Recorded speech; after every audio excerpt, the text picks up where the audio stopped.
I think it's pretty understandable why the leaders of civil rights organizations, but more importantly, moms and dads across the country might start saying this is a crisis. What I'd say is this has been a slow-rolling crisis. This has been going on for a long time. This is not new. President Obama addressing the crisis that continues in Baltimore as Maryland's Governor Larry Hogan declared a state of emergency. Welcome back to Newsmax Prime. Baltimore having its problems as thousands of National Guard troops man the streets to try and keep the peace. But Governor Hogan says he's still concerned about what's going to happen tonight.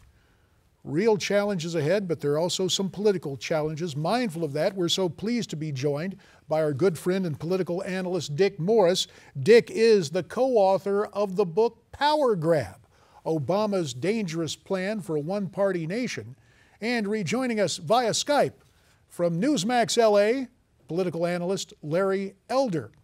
Now, earlier today, President Obama finally addressed the situation in Baltimore and called for police to do some soul searching.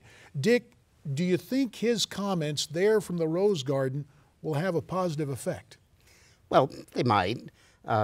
He certainly is. It's good to speak out in this crisis. But as far as I'm concerned, there's one message that screams at me about this crisis. Where are the cameras?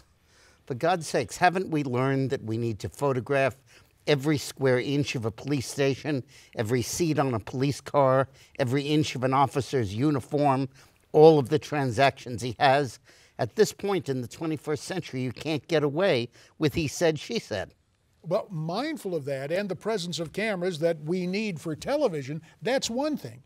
But the notion of sweeping state surveillance is another. To our friend Larry Elder at Newsmax LA, what about the notion of cameras literally at every square inch of a situation? Well, JD, my question is not where are the cameras, where are the fathers? In Ferguson, you could at least make the argument that there was underrepresentation, that the Ferguson City Council only had one black person. The city is 67% black, no representation. In Baltimore, not the case. Baltimore is 60% black, 40% of the officers are black, the mayor is black, the top two police officials are black. There's every reason to believe that whatever happened to Freddie Gray will be thoroughly investigated. So why riot? We have a president who cares about race relations. We have an attorney general who's a black female. There's every reason to believe that this will be thoroughly investigated. So the question is, why are they rioting? And the answer is there's a subculture of thuggery, and it comes from not having a father in the home. President Obama, JD, said if you don't have a dad in the home, you're 5 times more likely to be poor, 9 times more likely to drop out of school, 20 times more likely to go to jail. That's the problem here. And the Fatherhood Initiative is something that President Obama has worked on, something I worked on during my days in Congress. Larry, you made mention of Baltimore's mayor, and we should point out that Mayor Stephanie Rawlings Blake is being criticized for her response to the entire situation. I'd like you both to listen to what she had to say in response to her critics, and then we'll get her reaction. You know, there's always going to be armchair quarterbacks that have never sat in my seat, that see things differently. But this isn't the first emergency that I've had to deal with, and I know that you have to put in the work and manage the crisis on the ground, and that's what we're doing. Now, Dick, Governor Hogan said he was ready to call out the Guard, but he needed to be invited by Baltimore's mayor. Did she wait too long? Yeah, well, I think, of course she did. We're in the 3rd or 4th day of this thing. But look, cameras is not an issue of surveillance. When police interact with the public and use force and have a monopoly on legitimate use of force, those actions for their own protection and for the protection of the citizens need to be photographed. And I do not understand the reason they're not doing that.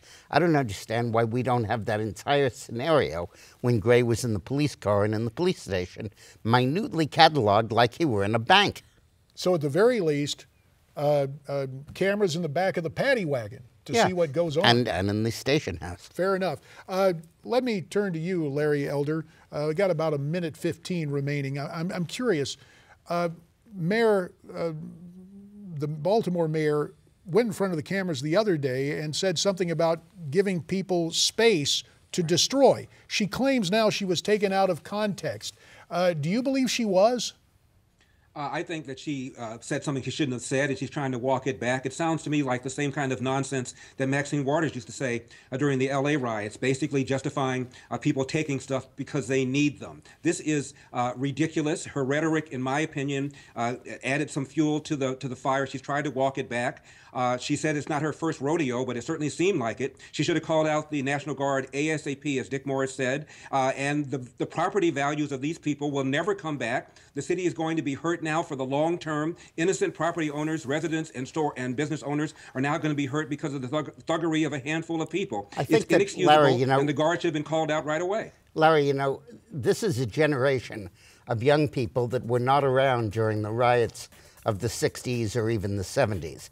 Right. And they have not come to the conclusion that inner city people did, which is in destroying the city, they're destroying themselves. And they're having to learn this the hard way. And on that note, gentlemen, we will have to end it. Dick Morris, we thank you for your time. Larry Elder out at Newsmax LA. We're coming right back.